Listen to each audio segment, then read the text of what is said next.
What they have said about me, I'm a paranoid lunatic. I'm seditious. It's suffocating vision, I think a suffocating vision of paranoia. Really. Showing you for a year in advance, I told you unrest was coming to Europe, and then it's coming here.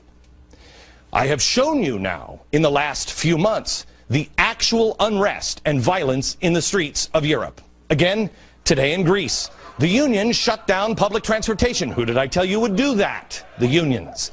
Students are taking to the streets again in England over possible tuition hikes. I told you that would happen a year ago. We showed you the burning cars. We've showed you how they are mirroring the failed economic policies here in America. I'm a paranoid lunatic, seditious. This must just be suffocating paranoia. Now, let me ask you this. Are they willing now to say the same thing about the Pentagon? Because they have been wargaming an economic crisis for almost 2 years now. One of these war games was called Unified Quest 2011. Listen to what they are preparing for at the Pentagon. In that wargaming series, they're looking at the implications of large-scale economic breakdown inside the United States that would force the Army to keep, quote, domestic order among civil unrest and force the Army to deal with fragmented global power and drastically lower budgets. That's weird. That's weird. That's just paranoid lunatics. They're seditious over there at the Pentagon, I guess. Now, what would be some of the things that might cause civil unrest? Well, let me show you a picture today from theblaze.com. It's of the Alaskan National Guard taking part in an exercise here for civil unrest. Oh, what does the guy have, the demonstrator have? Well, it's a sign that says, "Food now." Well, why would he need a sign like that? Oh, yeah, that's right. The suffocating vision of paranoia. Food shortage, or food being scarce, or food just being too expensive because coming inflation. Absolutely without merit, and I'm mentally ill. Really? The National Guard is going for that, along with the Pentagon. I've talked about the importance for preparing for tough times, having enough food and supplies, getting out of debt, being self-reliant. The reaction, without merit, doomsday, probably mentally ill. But when Time magazine posts an article, impending crisis, Earth to run out of food by 2050, I'm sure this is some sort of green nightmare. This is good journalism. The only people I trust in the government, only ones I trust, are the military. The military is preparing. Are you?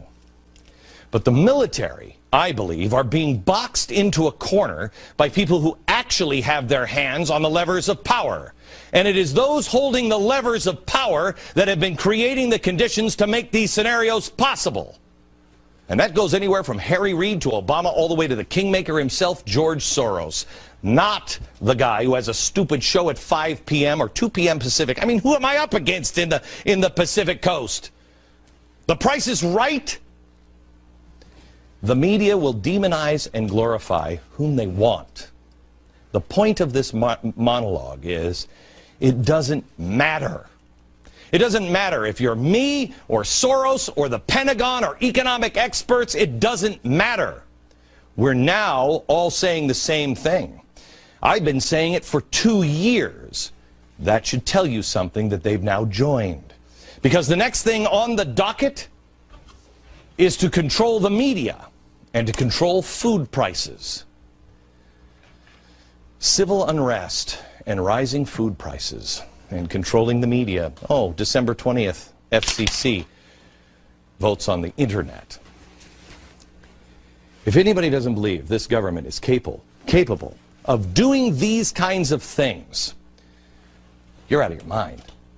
If you don't think the government could come in and take your gun, you're out of your mind. Let me show you this. You don't think that they're going to run roughshod over your civil rights? See this woman here? Probably never seen it. You should know her. Watch the video. This is the aftermath of Katrina. I don't want to go because I got plenty. Mandatory evacuation. Everybody in the See, this is why I didn't want to let you guys come in. No, ma'am.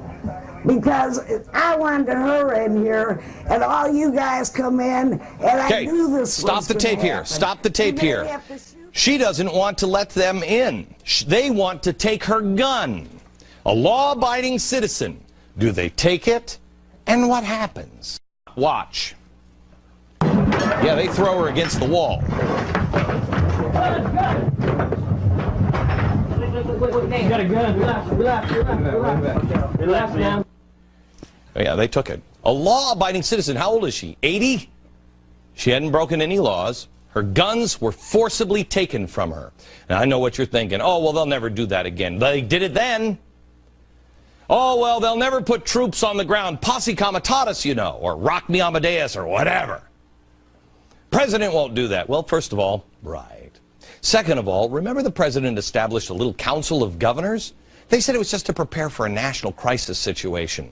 President Obama established this little council that would involve the National Guard and Homeland Defense and civil support and synchronization and integration of all state and federal military activities inside the United States. Oh. But forget about that. Now just go back to sleep. Forget. Shh, it's okay. Just listen to my voice.